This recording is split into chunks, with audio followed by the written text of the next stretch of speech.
We talk about the Olympics as it's the Olympics, but when I say the word Olympian, what does that mean to you?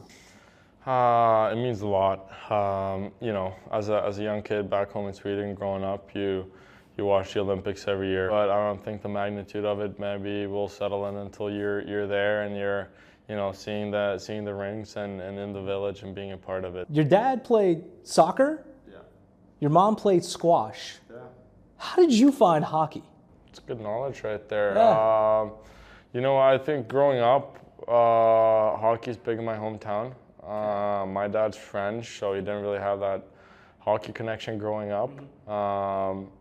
And women's hockey maybe wasn't big when my mom grew up, so I guess that's why. But I think both of me and my brother, we loved hockey, we loved watching it, and 3 years younger than him, and I asked if I could hop out there too. So they kind of let me out there. I don't know how much skating I did, but I was on the ice at least, and just fell in love with the game. You mentioned that you watched a lot of Swedish hockey growing up. This is going to be the first time NHL players can play in 12 years. It's also the last time that Sweden won a medal.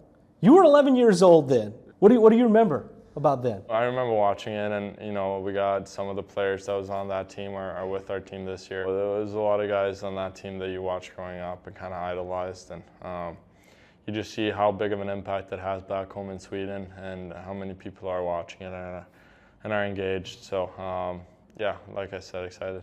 You got a little taste of it last year with the Four Nations face-off.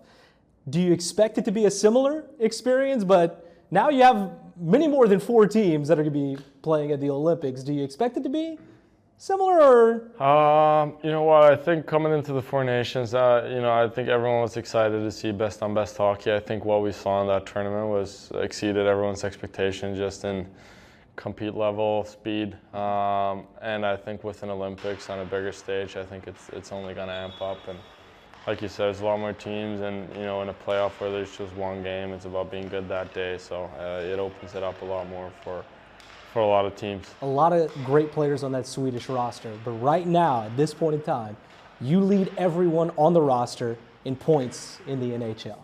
How much more comfortable do you feel going into a stage like this with what you've been able to accomplish in the regular season? Obviously I feel good about my game. I feel like my game's in a good spot right now, and we got a lot of good players on our team, and I think that makes our team really good. The depth, I think our D-core is probably the best in the tournament. We're going to try to utilize that the best way possible, and you get really close with all the guys really fast in a tournament like that. You're a really quiet guy off of the ice, at least from what our experience is. Are you a vocal guy now this time?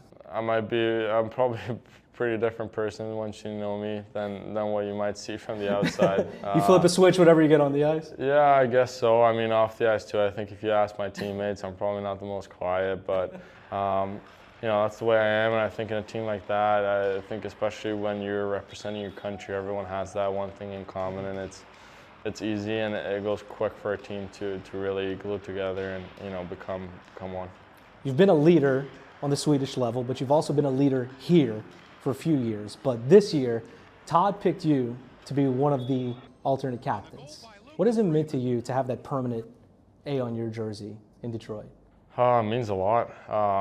Especially in an organization like Detroit with the history we have here, to wear that is something I don't take for granted, and I'm honored to. It's been really good. It's been really fun.